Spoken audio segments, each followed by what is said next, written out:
So I haven't been in the best relationships. I've actually been in some pretty shitty relationships. So the first day that my boyfriend told me that he loved me was one of the best, most significant days of my life. But to add a little bit of context, I had my first boyfriend when I was 16 years old, and at the time I already had this preconceived idea of what love was all about. It was a commitment, it was unconditional, it was long-suffering, which ended up being appropriate because even though it started off pretty nice, it very quickly began to go downhill. And I remember telling myself, if this guy's mean to me again, then we should probably break up. And then on to saying, well, if this guy yells at me again, then we're breaking up for sure. And then on to, if this guy ever lays a hand on me, then I am done, finished.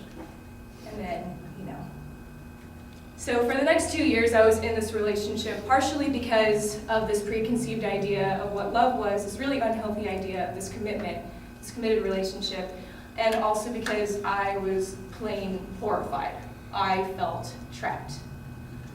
And yes, we broke up, and that was kind of a miraculous event in and of itself when he chose a video game over me, but that's a totally different story.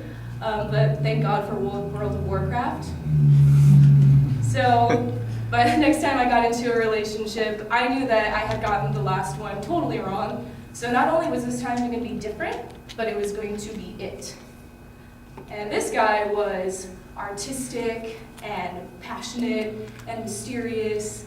He was the type of guy that you wanted to hop on the back of a motorcycle with and ride off into the sunset, never to return again. And he and I honestly had something really special.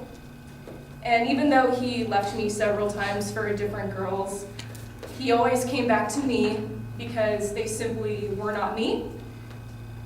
And I was the fabled one. And I remember him once saying to me, "Britt, I don't like you, but I love you." And that was more than tolerable because at the time, our love was written in the stars and I didn't want to miss out on that. We eventually broke up. I came to my senses when he showed up to my apartment drunk one night, asking me, "Do you love me? Do you love me?" while he's in a relationship with another girl, and continued to try to seduce me, but was unsuccessful. And then, as the story came out, he got everybody to believe that I was the town slut for a while, which opened up a whole other world of problems. But that eventually got cleared up over time. So, finally, he came along. And I hadn't quite given up on love yet, although I definitely wasn't as enthusiastic as I used to be, but I had no idea what I was in for this time.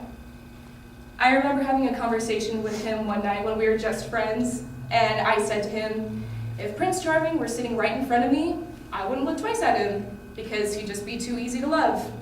Because at the time I really thought that for it to be love, it had to hurt. And he looked at me and he responded, "Britt, you're wrong. The Bible says that a husband ought to love his wife as Christ loved the church, who gave himself up for her."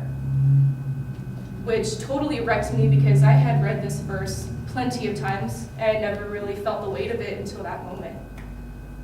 And we eventually started dating, and I'm kind of concerned at how easy it is because I think the victim in me craved the drama and the suffering. And the day that he told me that he loved me was nothing special, there's nothing extravagant or dramatic about it. He just said the words, "I love you." And I asked him why, and partially concerned but more so understanding of my suspicion, he told me that he loves me because he chose me, because he's choosing me. Which totally reminded me of my personal favorite love story where Christ didn't have to go to the cross to die for me. He chose to go there for me, and he chose me. And I also realized it's far better to be loved by somebody who chooses you than somebody who's possessive over you, than somebody who's obsessed with you. And we eventually broke up.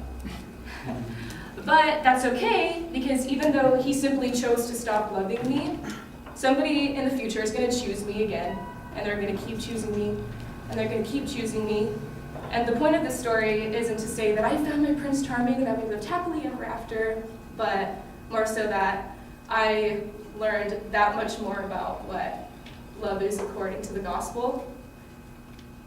And yeah, that's it.